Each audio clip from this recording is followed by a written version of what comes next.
Everybody's unmuted. Floor is yours. And we have two staff, Philip Price here and Patricia from the SLRD office in Pemberton. Welcome. Jackie Rasmussen, alternate Area B. Vivian Birch-Jones, Area B. Salvatore, Demare. Area A. Lori Huffle, Lillooet.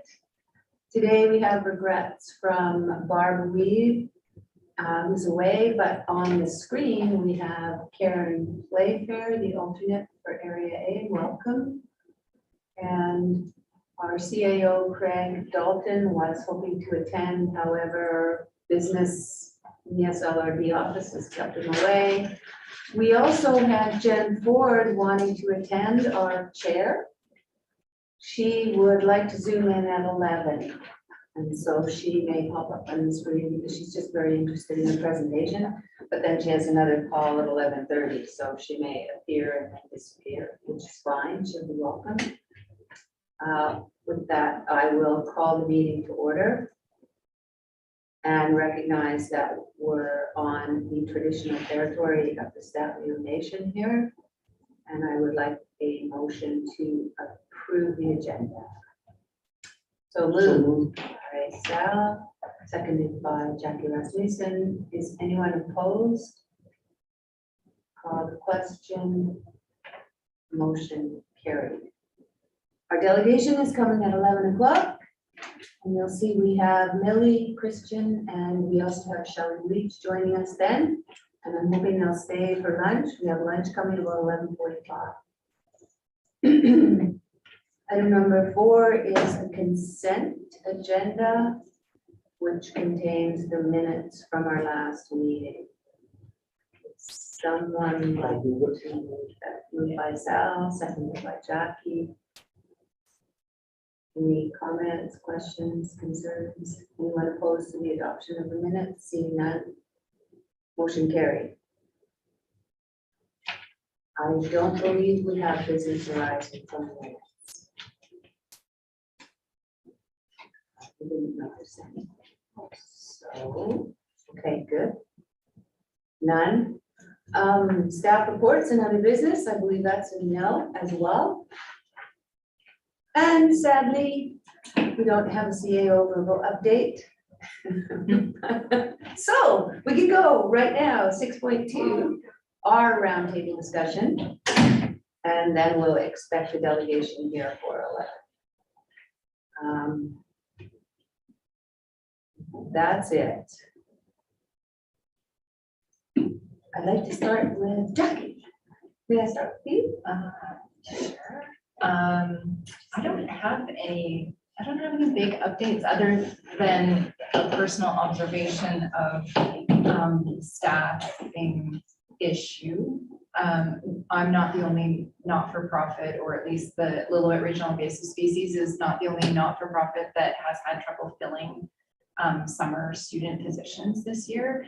I've spoken with Miyazaki House Society and Lillooet Learns, which is the library, and so there seems to be a lot of summer positions, and the applicants just aren't there locally. I think the students have quite a pick of their, but I've also crafted a letter actually to our member of parliament, and it's in draft right now for our board to review. And given the, I've mentioned the Miyazaki House, and I've spoken with Melody and Toby, just referencing their case scenario too. Mm-hmm. So I'm concerned because how it's worked is normally in the past, there's been flexibility with Canada Summer Jobs. You could like combine hours, you could change them. They were, especially during COVID, we could we had some flexibility. This year they've gone back to pre-COVID, like rigid. And so for not-for-profits and for even, there's some businesses that take advantage of this too. We struggle. So I'm looking at giving money back, which is not an ideal situation. So I have technically 5 positions that I can hire for youth. I had 1 applicant, and it wasn't for lack of trying, because personal connections to usually youth. I advertised it with all the First Nations communities, Work BC, Indigenous Services, Employment. I advertised obviously on the website. We have 5 social media channels. Like, I went all out on this, talking to Alan Madriga at Work BC, and yeah, I still got 1 applicant. So I hired that 1 applicant, and I'm just concerned in the future that we need more flexibility and we need the length of time to be longer. So we applied for 16 weeks. We got 8 weeks, and that means that anybody coming out of university, they're already looking, they need that longer term employment. So it's kind of a good, bad scenario, but good that I guess our youth are working, but not great that we're trying to, maintain our capacity using that youth and that wage subsidy. So the letter is going to go out hopefully end of this week, beginning of next week, and that's just to do with sort of, related to economics in our region. And you're going to RMP because it's Canada's on the job, it's a federal program. Yeah, it's a Right. federal program. Can I just ask a question, Jackie? Can you combine, because you've got 4 other positions that you didn't fill, can you give the 1 applicant a longer time? Not at the moment. At the moment, the rules are pretty strict. They don't do combining at all. They have in previous years, but sort of in the last sort of 3 to 5 years, my understanding is they got really tight on doing that. And there are MPs that will advocate for you to have longer positions. So I know that my colleague in the Okanagan has 2 jurisdictions, and one of their MPs, just put a shout out to Dick Cannings, because you also know Dick Cannings is a naturalist. He advocated for 16 weeks and did get a position for 16 weeks for her. But my sense of it is that obviously it looks great when you say you put out there, this many positions. But I like that I'm trying to press upon the fact that, well, if we can't and we're struggling with finding people, but they're available, why can't we say we put this many hours of employment out there? So different statistics, but still hiring and keeping people working. And it takes 8 weeks I went on the webinar for the Canada Summer Jobs, and I raised this at the, they asked for feedback to take to their management. I might have opened a floodgate of everybody on that webinar. It was just like, yes, we don't like this. We want flexibility. We need more. So if we could start in May and then take them until the end of September when they go back to school, or have 2 terms, training takes 8 weeks to get them solid in their skills, let alone, you just have them and then they get to go. So yeah, so that's probably all I have, other than I'm still, I did get for at least for some funding, some more federal funding came in, which was nice, for Priority Places, which is a federal government work, or at least a program to do with species at risk. And so Elris has got that. I think that's really it as far as like kind of in my world. It's really centric to Elris right now. And other than maybe, which does relate to economics and business continuity, I was involved with the Emergency Operations Center tabletop exercise with the flood that Lillooet Tribal Council hosted with Shakawa and District of Lillooet. And that was simulating if there was an earthquake in Campbell River, then it affected our region, and that the Walden North Dam was compromised. And it was a tactical evacuation of the Shakawa community. And I was part of the team that, pretended to do the tactical evacuation. And so usually I'm in the planning department in an emergency operations center. And I was, I did some information stuff, which is really good, with First Nations and Finesse Emergency Services rep. She's new for the area. And not everyone will know the Walden North Dam is, as you're leaving out of town towards Seton Lake and then go up to Enterprise as your first FSR Left, yeah. there is a large body of water there. held back by Walden Wood, so the flooding would just come right down the Seton corridor. Yeah. It would be pretty catastrophic, and that's a good scenario. Yeah, and so emergency operations, and then I know that the Chamber of Commerce was too hosting a business continuity workshop too, which was really good for local businesses, and Johannes is doing a great job, I think, in that position, offering people things. That was through Community Futures. And so I noticed that that was something that was continuing to be offered locally, because even businesses and not-for-profits need that business continuity, because we often are one person or two people type operations, and when you're down and out or you move on, then, or there's an emergency, you need to know where all your stuff is and how to, back. Yeah, that's it for me. Sal, Okay, area the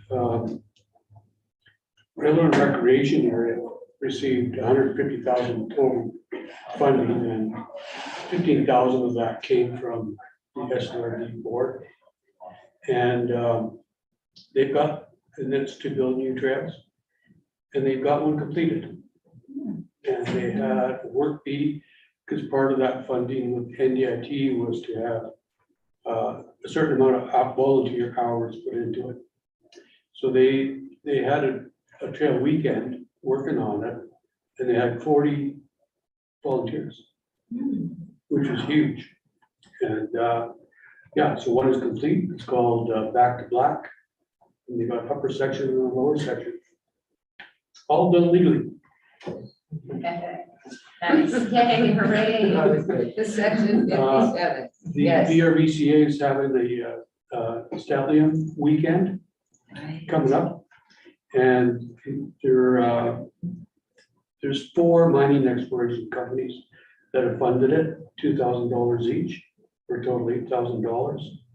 And Laura Grizzlybaugh is hired, and she's going to do storytelling at the church, storytelling at the Hillmore Heritage Site, and then a bear dance at the Hillmore Heritage Site.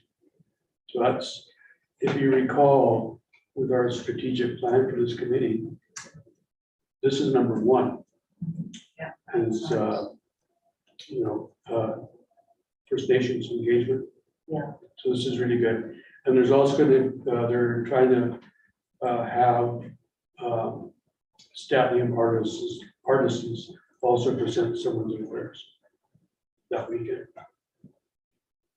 Road 40, which is another one of on our strategic plan. They've had issues, Dawson Road Maintenance has had issues securing dust control, supply chain issues. And when I drove in today, there was probably about 4 or 5 kilometers that had it on. Got 2 graders working with a water truck. So they're prepping to put more down, but I really didn't see any dust control vehicles there with the liquid. And it was funny, they put it kind of in a middle section just before the dam. So the section from Apple Spring Creek to the canyon still hasn't been done. So hopefully that they're starting to grade with the water truck that more of the material is coming in, dust control material. The Area A OCP, Official Community Plan. We did phase 2, which was a community engagement via online survey, stakeholder interviews. I did 2 pop-up sessions one weekend, and also the school students were engaged. I went to the school and give them a quick rundown of what the OCP was and what the students did, and the teacher. We got a phenomenal teacher there. They took basically that whiteboard and they made she had material there that she overlaid it, and they did a mural basically that size. Took 2 mornings to do it. That's And pretty it's quick. really good, and if you, the OCP is online now, the engagement summary report. And just this morning, I sent it out via my newsletters. So now it's out to the public. But it's online, if you search SLRD Area A, OCP update, it'll take you to that page, and there's a link there to it. We got 186 respondents to the survey, and quite a few comments. When I did the pop-up clinics, Alex McKay, the SLRD planner that we're working with, she gave me 6 Foot charts. well, I just call them just a chart with, and some of them had all the policies, the 14 policies, but there was a place for people to put sticky pads on. Hi, welcome. No, just come in, and you're most welcome. That's the grand entrance. Yes.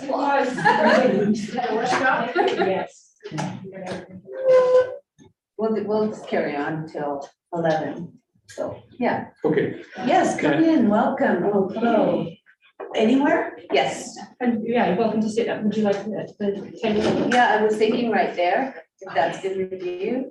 It's good. And we have some coffee and some water there. And we were just finishing our little updates, and we're looking forward to hearing from you at 11 o'clock. Sure. That's great, thank you. 8 more minutes. I'm just kidding. Try on that. Sal's talking, you're gonna have to watch. If I'm doing this, it's only because I have one of those Watch us hit bits. yeah, Oh, good. and so we got a lot of feedback on those 2 days that we did the pop-up clinics. And just the people put sticky pads, their comments on it. So all those are in that, on the engagement summary report. So it was good. In the end, lots of comments, which is good. And have a look. The Tick magazine, there's one of the editors there.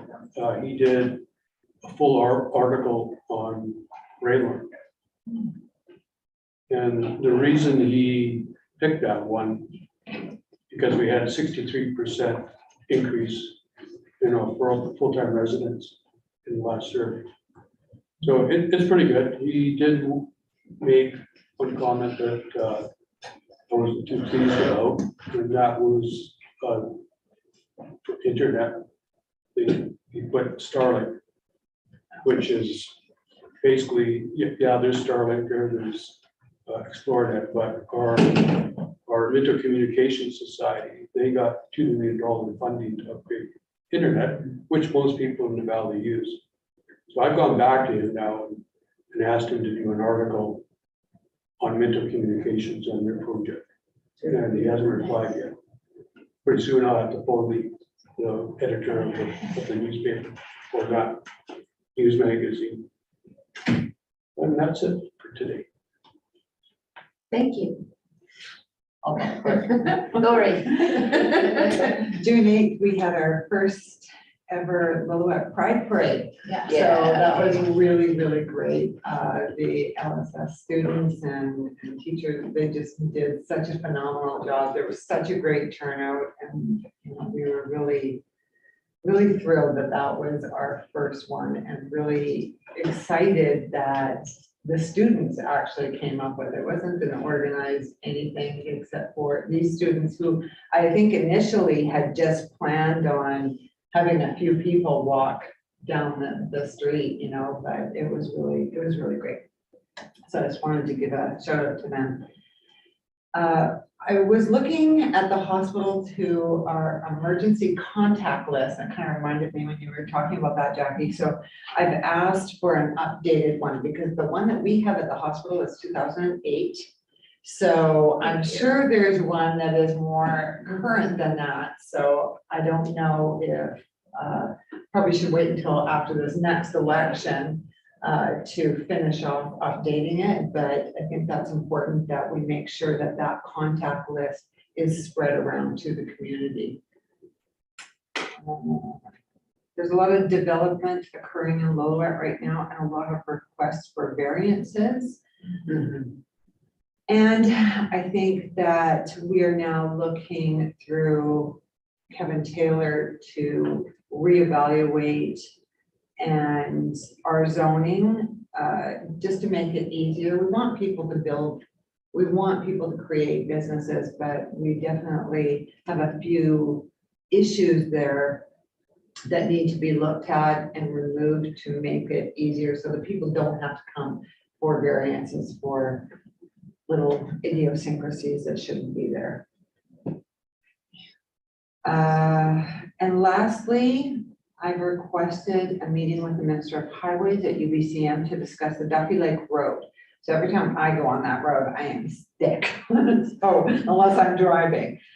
So, and it's right between the Lillooet and Pemberton turnoff.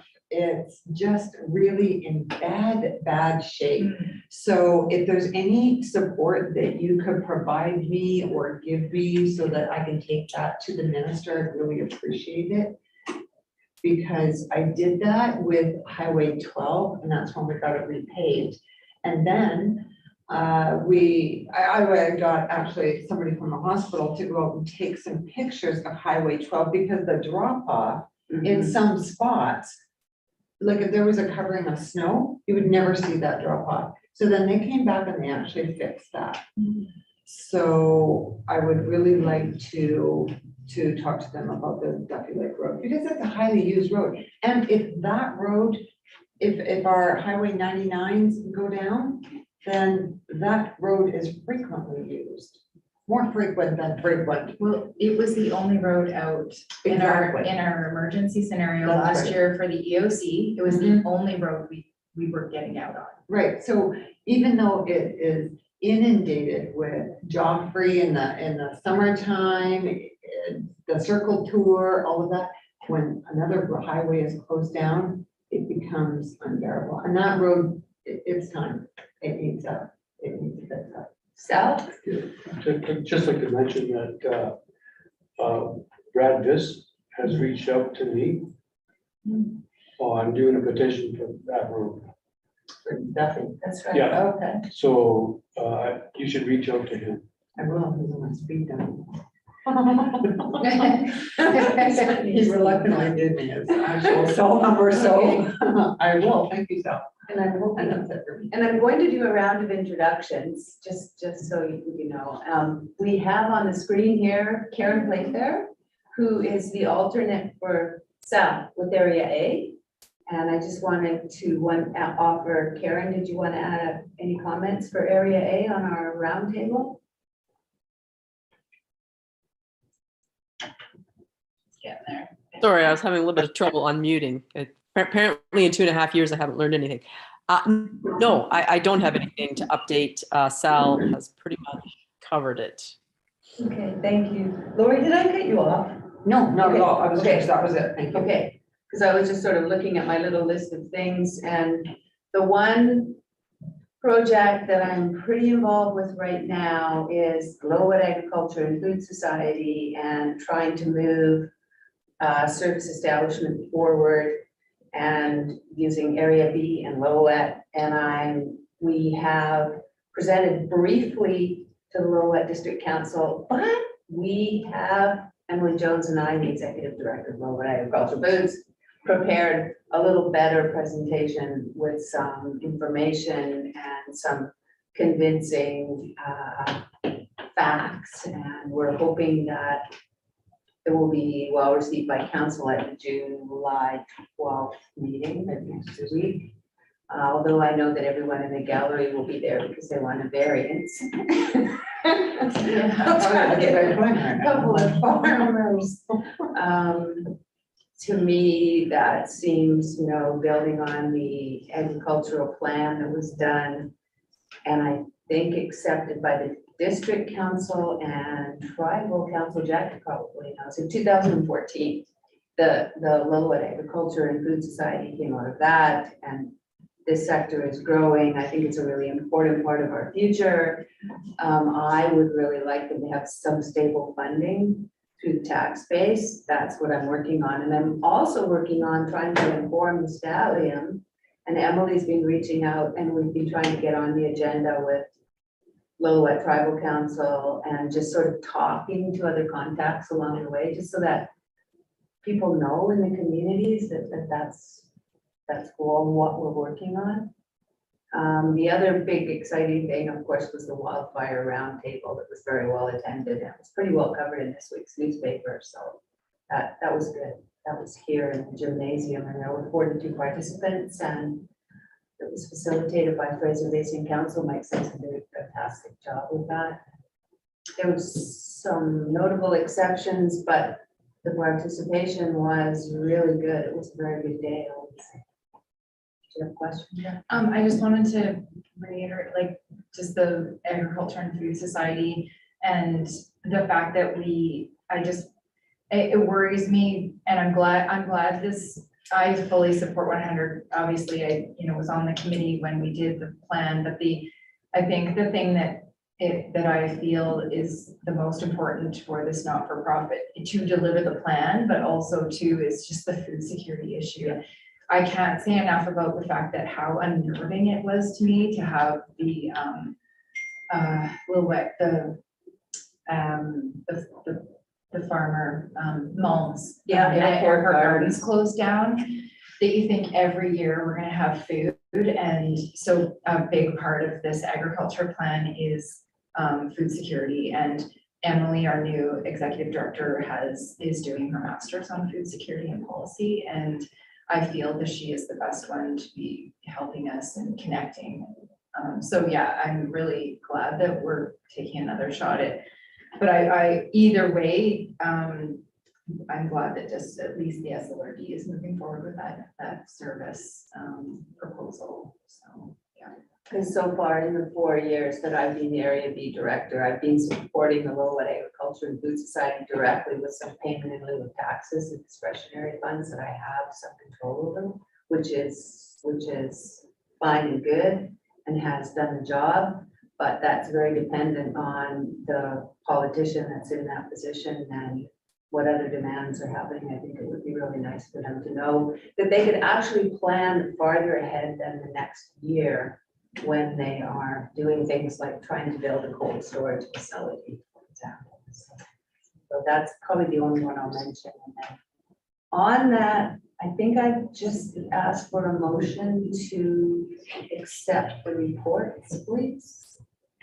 Sal, and seconded by Lori, and no one is opposed, seeing none, motion carried. Want to make a comment? I just received an email from the reporter from the PIC. Pete. Pete. He's probably not talking to you because you're pronouncing it wrong. Well, I'm Italian, so. Anyway, yeah, he is going to make the changes in the article and reach out to Mutual Communications to do an article on their project. Just like that. Sal. I'll let you talk about it. Go, Sal. Okay, Sharon.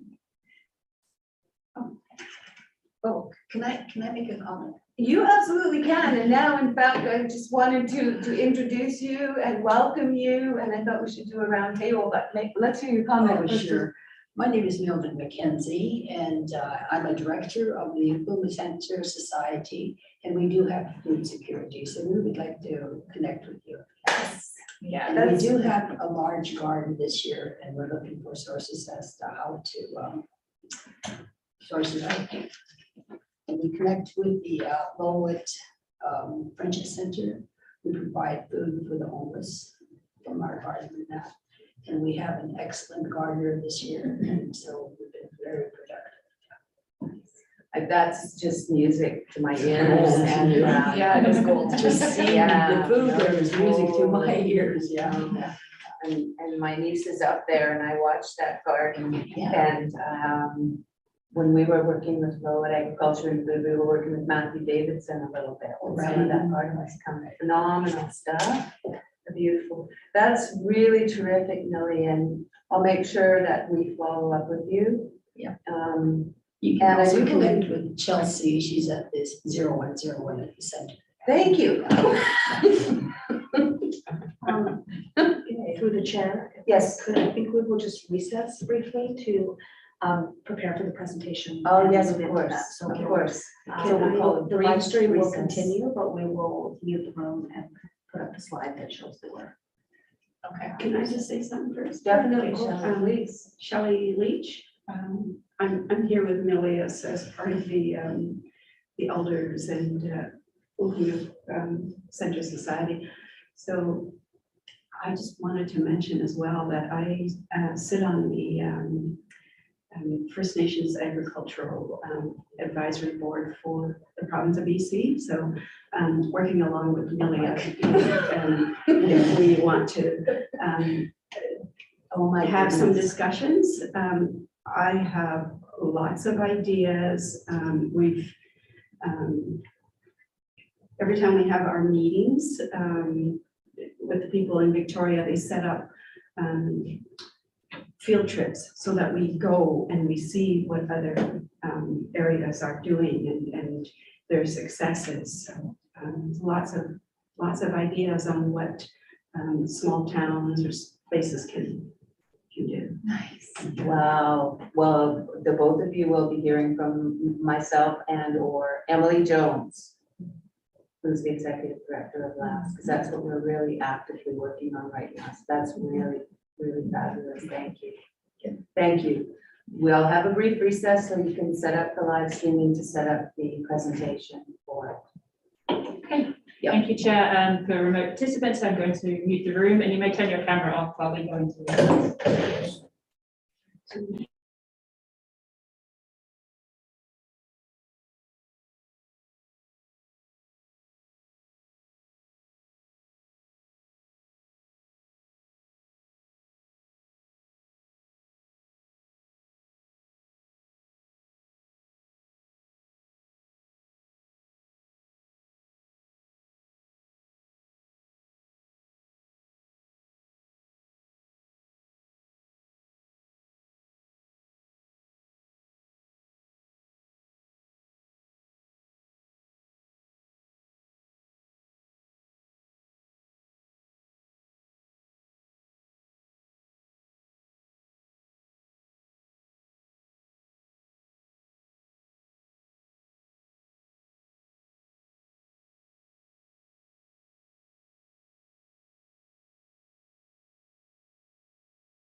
Thank you, Chair. The room is And- live. Everyone, welcome back to our Northern Economic Development Initiatives Committee meeting. I did not name this. This is a committee of the SLRD. It was named before I got there. I said, could we just start that committee up again, please?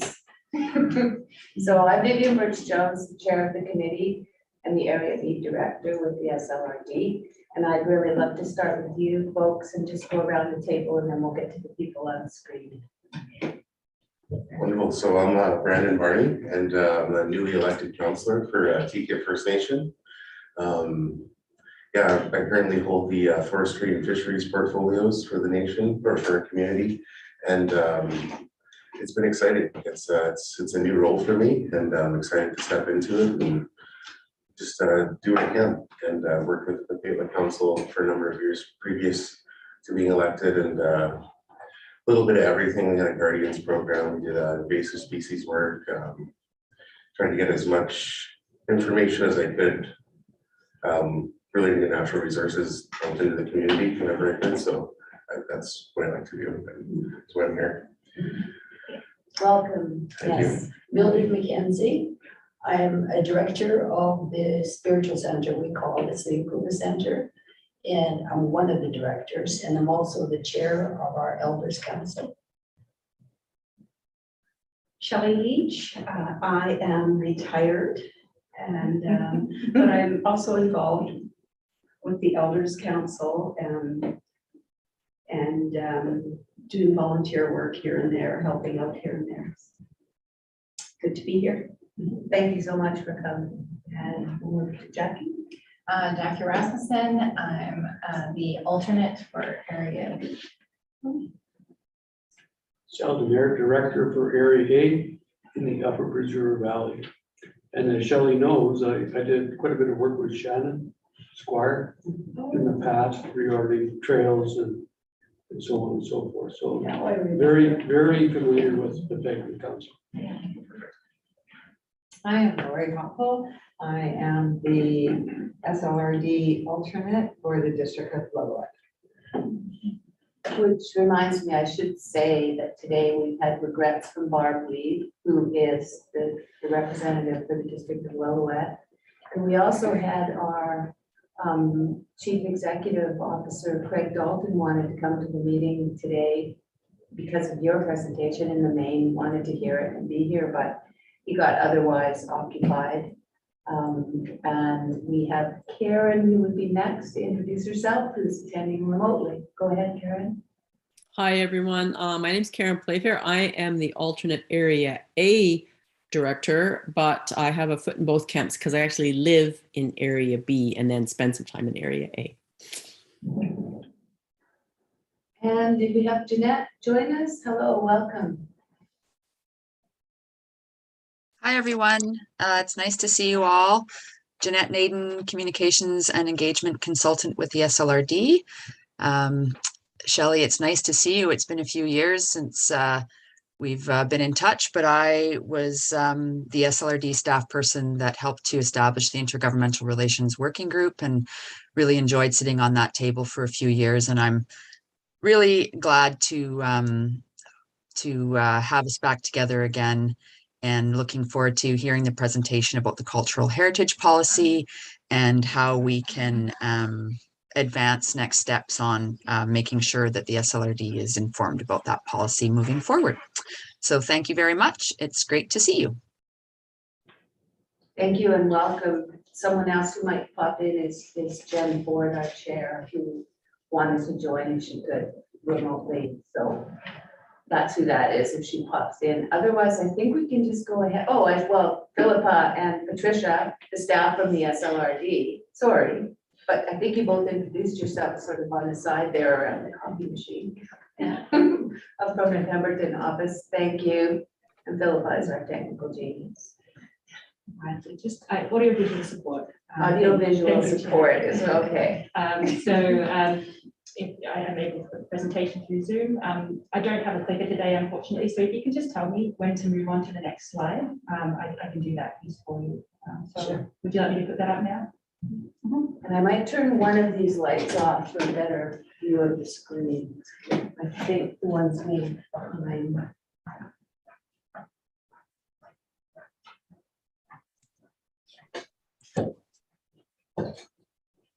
Is that okay with people? Yeah. Just letting you know, Shelley and I just worked on this presentation last night. So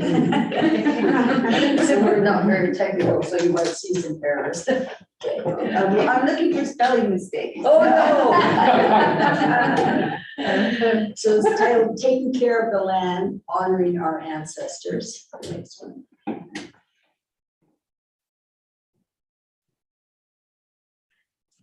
We are the Papefla, which is the Frog Clan from Cricket, which is one of the 11 staffing communities. The staffing have used and occupied our homeland since time immemorial.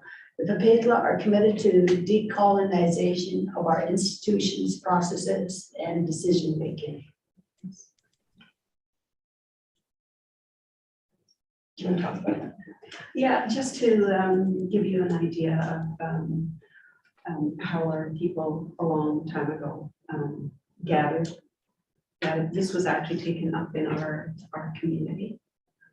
But people from different parts of the Schlatten territory and outside of the territory would travel through, come and we'd have our gatherings.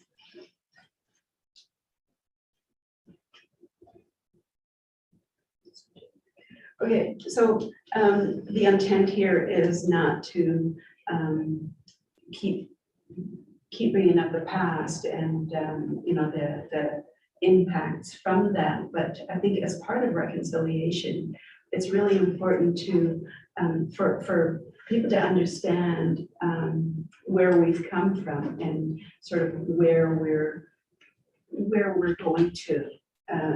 That we're still here. So you see the fish racks out at Seton Lake. Many years ago, our people were put into these little reserves, little areas, and we weren't allowed to go out and hunt and do what we normally did to survive. So we put into these little boxes. But after that, those little areas around us became smaller and smaller because things like this is right in our area. Major developments and settlement and lots of damage to the land happened. And so the areas where we were able to go and survive were getting smaller and smaller and smaller. So on the bottom there, you see the fish racks just full of fish. That was out at Seton Lake. And so it just shows you that we were very active back then in our survival processes. That was our way of life. And then came, you know, all those other things that impacted our way of life. Like there's the BC Hydro, and you can just see the major impacts to the land from BC Hydro right out to the lake where, you know, there's just nothing there anymore. And then over here on the right, you see Craig's Lodge that took over a large portion of the lake. And then down on the right side, over here, you've got a mine that was along Kaidish Creek. And, you know, all of those impacted the fish. It impacted those places where we had ceremonies and the places where we, you know, we did our fasting. And that was a major fasting area in that area. And also, it shows you the activities that were carried out just in that one particular area. So, you know, when we talk about heritage objects, a lot of it was destroyed, a lot of it was covered, but those weren't the only places. There's areas around it, there's areas underneath it where we have major heritage. And I think that you know, for our ancestors, we strive to protect what's there. You know, at Seton Lake, we built the cabins out there right near the beaches, and they were finding bones, human bones there all the time. So we know that there were burial grounds all through there. Up above Seton Lake, there are some pit house depressions, and those are protected through the BC ARC people. Next slide. Okay, so this map I thought was quite interesting. And this map is a very old map, and there's one area there where you see Seton Lake, and then there's the river. And what that shows is the little thing there, it shows a good site for a town. And so that was the beginnings of Lillooet.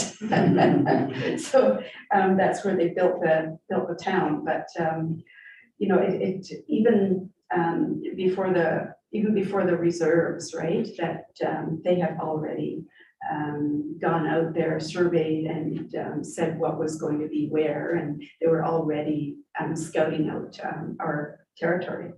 And on the next one here, that shows a very old picture, and that's the old bridge down there, but you can see where there's no developments along there. That was and still is a major area for our traditional fishing. It's our traditional fishing grounds, and that's both sides of the river. So because of areas that have been sold by the province, I guess, or whoever did it, our spaces are getting smaller and smaller. And just on this side of the bridge, on the west side of the river, there's an area where our people fished, and all of a sudden there's a house that's gone up down there, and you know, access is blocked, as well as to the right, to the end of that, what's the area called down there? That development. Like Fair Flat? Below that one, or not Fair Flats, it's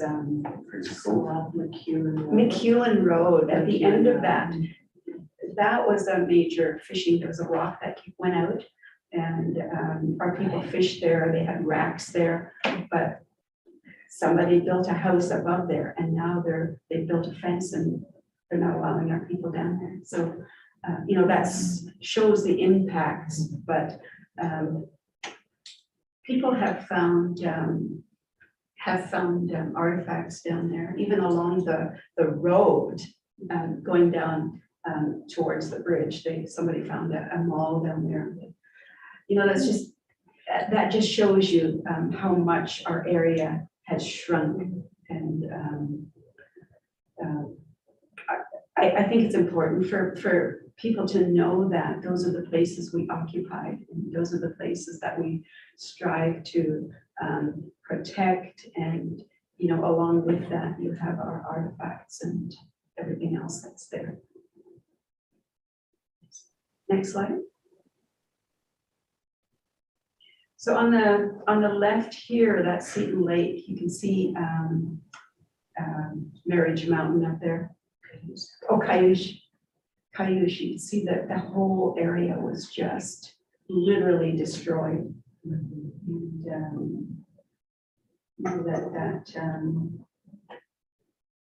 it's sad.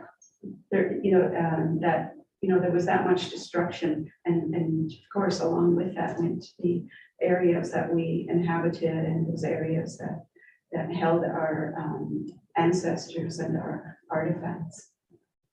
On the right there, Texas Creek Watershed. This just sort of gives you an idea of the of what's taken place out there in the territory that's even impacting our way of life. Herpes for nothing. Did somebody say something? Somebody's not muted. I'm just going to check that allow remote participants. So anyway, I just wanted to point that out. Next slide. May 24th, 2018, Squamish-Lillooet Regional District of Lillooet, and the Paylick Council signed a protocol agreement. The purpose of this protocol agreement is to establish a framework for respectful communication that will enable the parties to share information and continue learning about one another, and in doing so, build trust and greater understanding while improving communication and fostering opportunities to work more collaboratively on matters of mutual interest and concern. Thank you. Next. So Vivian, you must recognize somebody in this photo. So this sort of gives you an idea of the work that our community, the Papetla are doing out there. We're not sitting back and we're not just sitting back and watching our way of life disappear. We're in there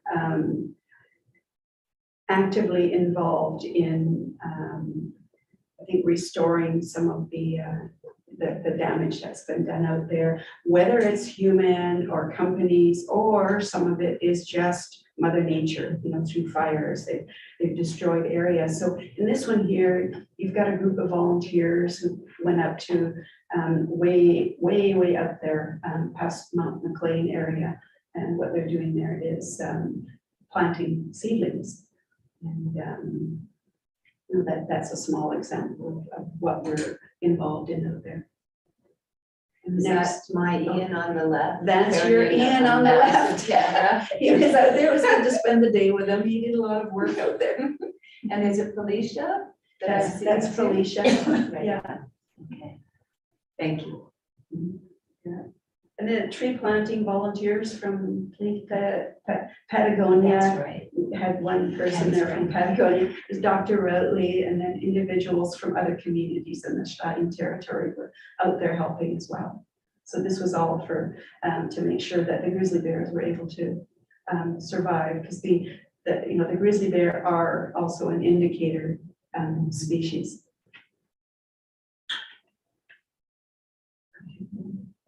Oh, okay. So we have a constitution, and we've had one since, what year was it? 2007. 2007. And a unique governing structure, unlike other communities in the Staaten territory. So the Papetla Council protects title and rights within the Staaten territory and on behalf of the past, present, and future generation. The council maintains relations with Staaten communities. Can you make that a little bit bigger? I can't, I'm sorry. Oh, okay, okay. Maybe I can just get a little bit closer. No, it's okay. I didn't know you had spots. Oh, Okay, sorry. Okay, I'll just, the council maintains relations with Staaten communities, public agencies, and other Indigenous peoples. As the stewards of the land and all living things, the council finalizes governance documents relating to title and rights, land and resources, including water, environment, and other issues off reserve. And they are responsible for ethical practices in natural resource protection.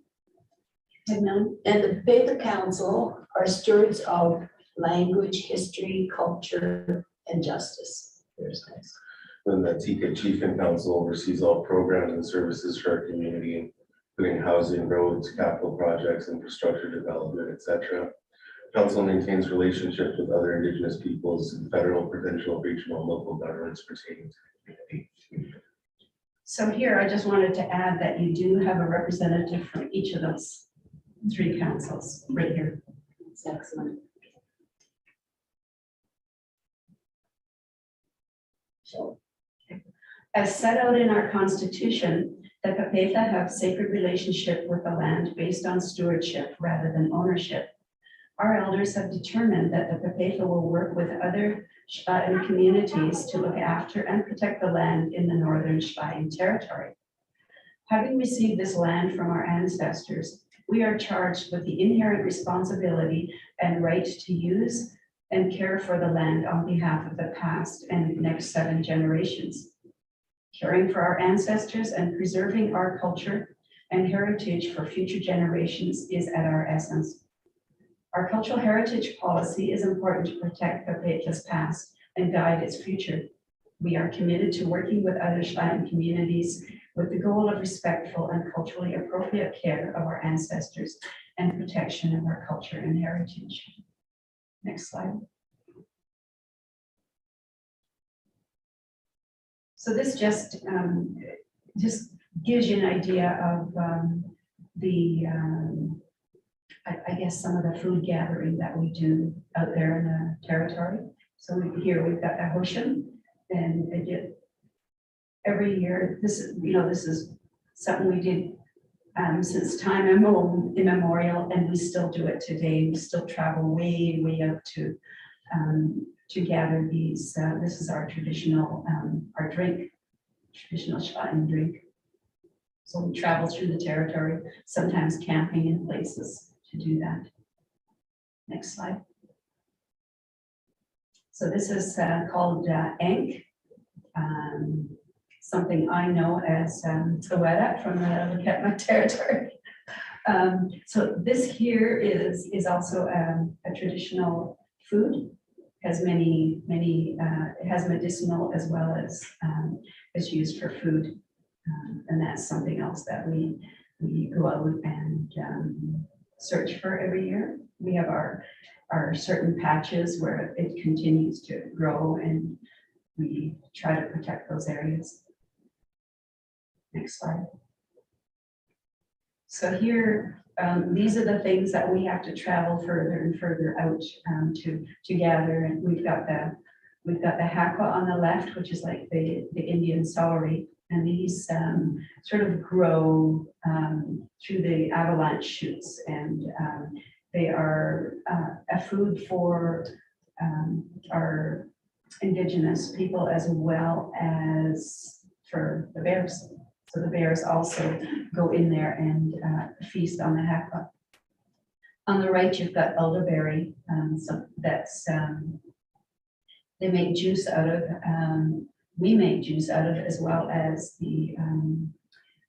It's also medicinal. So just to give you an idea of what it, that there are many foods that we still go out there and gather.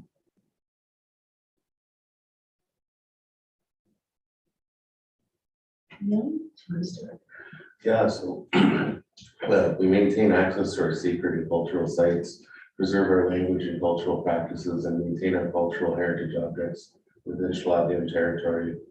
This includes the protection and stewardship of the Fraser River and the salmon rocks therein, and family fishing sites and rocks along the river.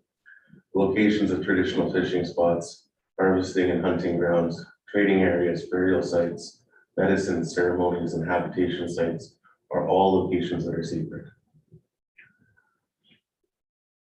So here, back there in that slide, you've got examples of how we carry on those traditions by having the adults teach the younger generation, so that practice can continue. It's all about food security.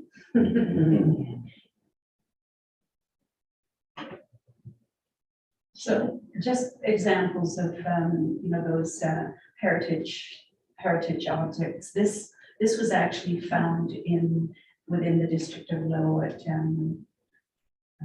area, and it was given to our community once it was found. So it was Christine Galeazzo that presented it to council, which was really nice. And it's a big spear. It's about this big. And on the right there is just an example of the hunting that we did way back then. And something that still carries on today. We're trying to get our children more interested in going out there, because it's all about food security and eating more healthy foods as opposed to buying the meat off the store shelves that are making people sick, our people sick. So, hunting trips were not just something where they went and hunted for the day and then went back home. Those took several days, and so along the route they had trails to get to those places, and they would stop, camp, and then they would go and do berry picking other activities, trapping, whatever it is, along the route. And, thankfully, we've got people who've recorded those areas and as well as the trails to get there. So hoping that we're able to preserve, we're striving to preserve those areas and just to ensure that people aren't going out there and finding those artifacts and just keeping them and selling them. Yeah. Like I've gone out to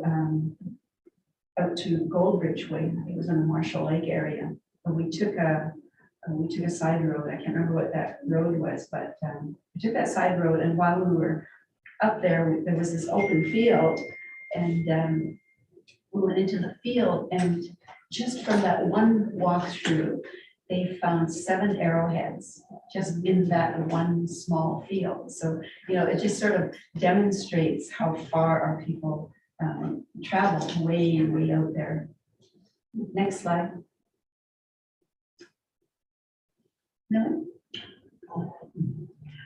Sorry, we share this policy with the express intent that our ancestors and the culture and heritage they have imparted to us be honored and incorporated in all actions and decisions related to the land and our culture and heritage.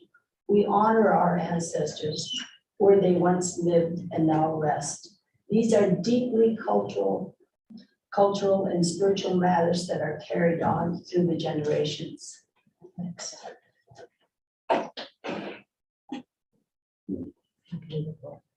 Sure.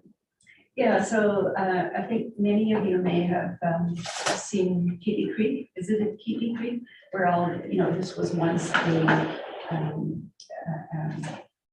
pit house community development. People lived there. It's a very important part of our culture. But there are many areas throughout the territory, way up in the mountains even, where people traveled, and there are pit house areas up there as well, where people lived while they were hunting, or they didn't build cabins way back then. Just an example. Next. So, just an example of,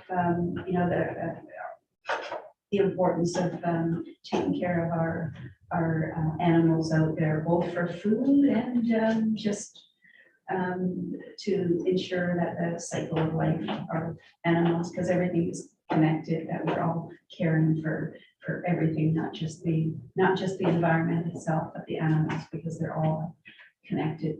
And then on the right there, the grizzly bear is very important for us to protect, because when the grizzly bear disappear, we know that we're in trouble. We're about to disappear as well. So we strive to keep that, as well as the frog. The frog also is an indicator species, and so we try to make sure that we do some restoration work so that those animals can have a continued place to habitate. We restore those areas. Next. So I'm not sure at what point is there more after this, Millie? Can't remember. We did this last night, so. Good job. So it just, the eagle very, very important, because, that's is part of our beliefs, our spirituality. I've noticed even up where I live, we had once eagles, but now, I don't know if it's climate change, what's going on, but now we've got turkey vultures more than eagles. We rarely see eagles up at our place. I know, I think it was 2 years ago, we saw 13 eagles just flying around, and now we don't see them. I'm hoping that there'll be a comeback. I don't know what's going on there. Something we need to look into. And, you know, there's the frog. We are the frog clan.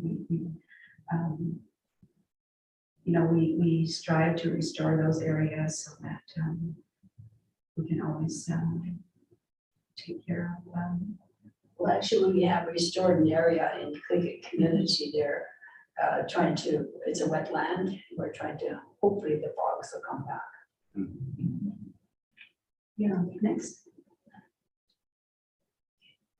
To support the Gateway Council's responsibilities for protecting and managing the lands, under the guidance of PC's referral process and resource management plan, we're currently seeking funds to update the two documents for all the land-based activities, including archaeology work in the Northern Spotland Territory. Heritage sites include archaeological sites as well as other places of spiritual and cultural importance and traditional land occupancy. Examples include berry picking, hapla picking, parsnips, another word for hapla, squamquin, wild potatoes, ank. And it goes on and on with that. Yeah, a whole bunch. So berries. So, Governments, development proponents, academics, archaeologists may receive site location information through the archaeology branch's remote access to archaeological data. Website archaeological sites inventory in red are not automatically registered on land title. Archaeology sites protected under the Heritage Conservation Act do not appear on land titles. Proponents need to notify Papega Council of the intended project in order to determine whether a site or area is on or near an identified or within an area of high archaeological and cultural heritage potential. So this has been an ongoing issue for as far back as I can recall, where we've got protected sites that are registered with the province of BC, but within the district or SLRD or, you know, out there, that information somehow is not passed on. And so if people unknowingly purchase those lands, we may not know about it, and you know, there may be damage that's happened before we even know it. So I think there needs to be some kind of system where if people are purchasing land, even though it was previously owned by someone, that they need to be mandated to do a check through archaeological, because you know, this is within Schlatten territory, and so protect it now rather than damage first and then react. So, I think that it's important to be proactive in the protection of our sites. Now we have a development across the river. I think it's just past the airport gardens where they're starting to develop, and we've been watching that very closely because there are registered sites within there, and just hoping that there has been no damage. I haven't been out there for a while, so. Okay, next slide. the three councils of Papega work together in the development of the cultural heritage policy and acknowledge the neighboring nations, staffing communities, the local tribal council, and the staffing chiefs council may have heritage policies and procedures of their own. And we will strive to work together with them to protect staffing culture and heritage. The Papega are committed to revitalizing staffing. Our language comes from the land. Every place in staffing territory holds a piece of our language. If we are no longer able to continue our way of life and are unable to carry out our cultural practices and ceremonies on any part of our territory, that part of our language will be lost forever. The Papega continue our cultural practices and ceremonies on the land. Next. I think the slides are next. Shelley? Yeah, this is on the left there. That's just an example of you know, the cultural and healing ceremonies that we that we do out on the land. On the right there, we've got a food security project where people are, they're learning how to preserve and can deer meat. This was done at the Ubcm Center, the food security project. Next. And on the left there, we've got one of our members who is actively out there on the land gathering medicines and teaching our community members about those medicines that are out there.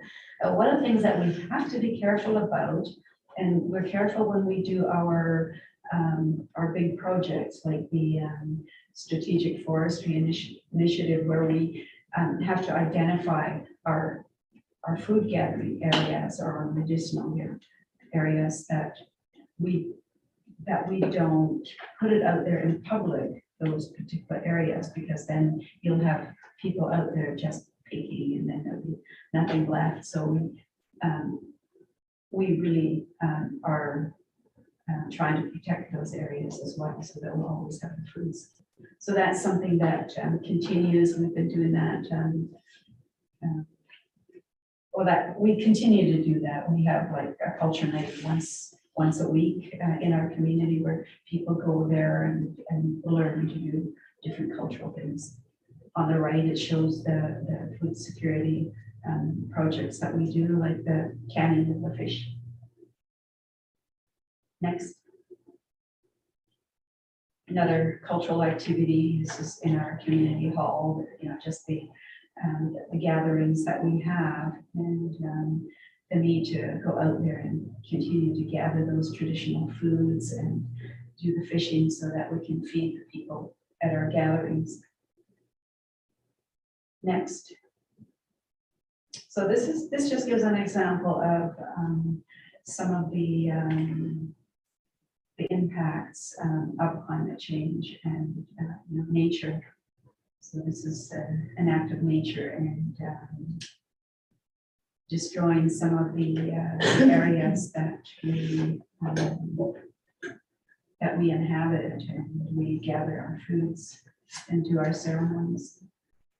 Something that we need to remain active about, be proactive about protecting those. And one of those could be like the traditional burning that we used to do a very long time ago. Next. Just wanted to show the slide before that of the destruction of the climate change that we are in right now. It's really, really very important that we all work together, And a long time ago, our ancestors, it's written in a tape book, I believe I read. It was stated there, when there was issues between families or between communities, they would gather and they would sit by the fire and they would talk out their issues. And once it was resolved, they would say, let us be friends. Let the fire between us never die. That's it. That's our slide. So, this is also, oh, I forgot to take that out. It's okay. It's gone. So this is also about reconciliation. And, I attended a session, I think, down at the community hub, where they asked me to come down and talk about residential school and reconciliation. And, one of the questions was, what is reconciliation to you? And, I explained that it's exactly this: people coming together and having dialogue and being willing to listen to one another, to learn from one another. So, our community is committed to working with other communities, other agencies, and a big part of that also needs to be the learning and listening, so that we can understand one another better. I think part of that even was a good example, talking about food security problems and how we can work together for the benefit of all of us, right, and all of our people. Shelley and I will be attending another conference, and it's in regards to updating the, things that called now. Heritage. Yeah, so the province is taking a look at how to work with Aboriginal communities in regards to the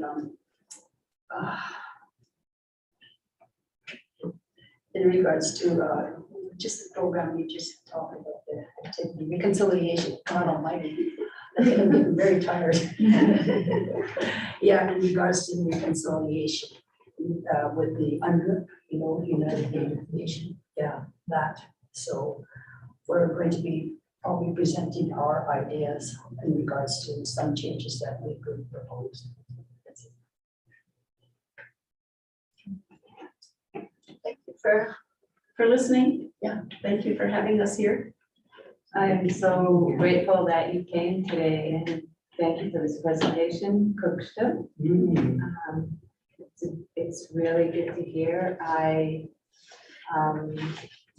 don't know if I see any questions from people that are watching or comments. I just need a motion to receive the presentation. Thank you very much for the presentation. Oh, good. Yes, I'm. Yeah, when I was in my other role as trail committee chair for the Bridge River Valley, I did know about the project with the Southern Stallion and the Northern Stallion. We're starting to collect data from on very similar to what you were talking about, the places where you were hunting, gathering food, where the trails were, and then it was going to put onto a project. It was a pretty big project at the time. And I'm just curious, how far did it end up going and collecting all that data? I know there were interviews with elders and so forth. Well, that must be our strategic forestry initiative. No, it I was, believe it was the trails and. Oh, that was the Trails project. no, not the Trails project. It was a gathering of information. Yeah, Brandon was part of Brandon it. talks about that. Yeah. And like it's in-house within the community, and we've kept up with all of our licenses for those programs that we were inputting our data onto, and Yeah. so we were just, I guess it's still proliferating. It's still within the Papilla Council, and there's just the data itself is just stacking up. Once you have 1 point, you don't have less than 1 point. So there's over 1,000 points of traditional cultural data, importance, stuff like that. There's over 100 trails that we have documented. It was quite the project, and it would take a few years. We worked with Jackie as well, and some of those data points too were invasive species. And I remember at the time, while we had funding and everything, we were kind of going back and forth, and would let Jackie know. And if we ever came across anything looked suspect to us, we'd even reach out to Vivian here, and I had questions about bats, and just trying to be a youth ambassador to any chance I had to get my hands on information that helped make informed decisions, or helped us help the land, essentially the ecosystems and everything in there. Then that's kind of what we do. And I tend to ramble a lot, so Yeah. it was a good program, and it still sort of goes on in the background, I guess, of everything, because the infrastructure is in place for us to keep collecting that data. We've got the capacity to essentially just hire techs within the community now, and just when and if need be, we can sort of do those guardian roles if we really need them. Yeah, so I think it was an excellent project, and I recommend the Stallion for going that route, because like, as you stated, it's very important to know where these areas are.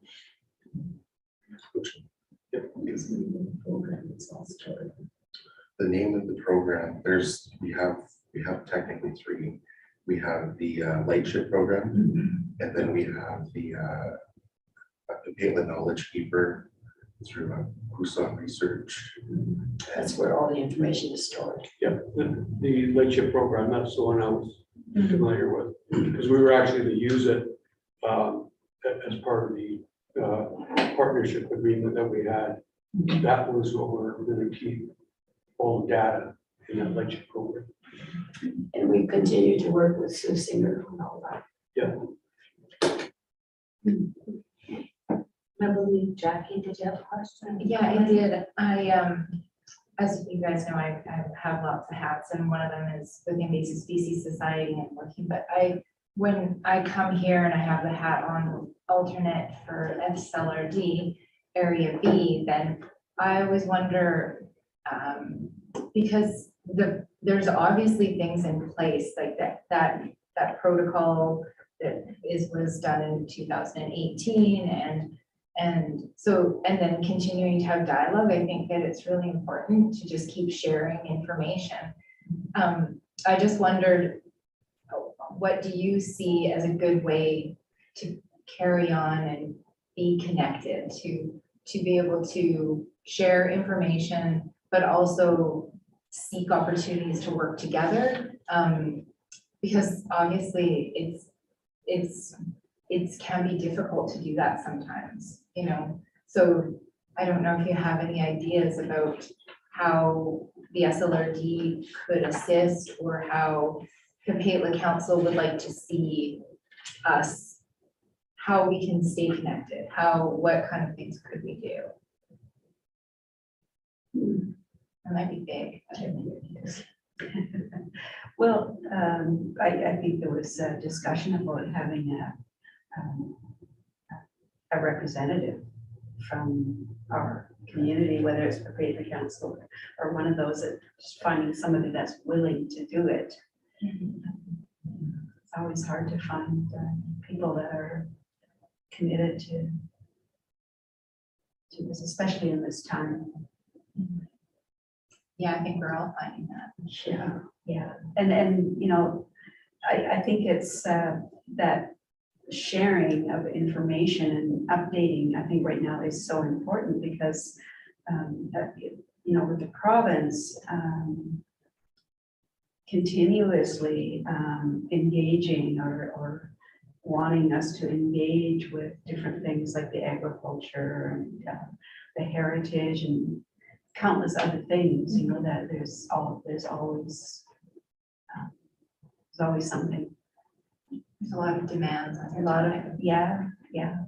That's what I feel like. I feel like you're probably consistently being asked for feedback and information, and so it's just really on my mind that it be efficient, that it be something that we really work towards to build that, so that it becomes more sort of easier, or you know, some sort of process that we can make sure that we can continually have these conversations. And Let's get back to you on that. We'll kind of discuss this further.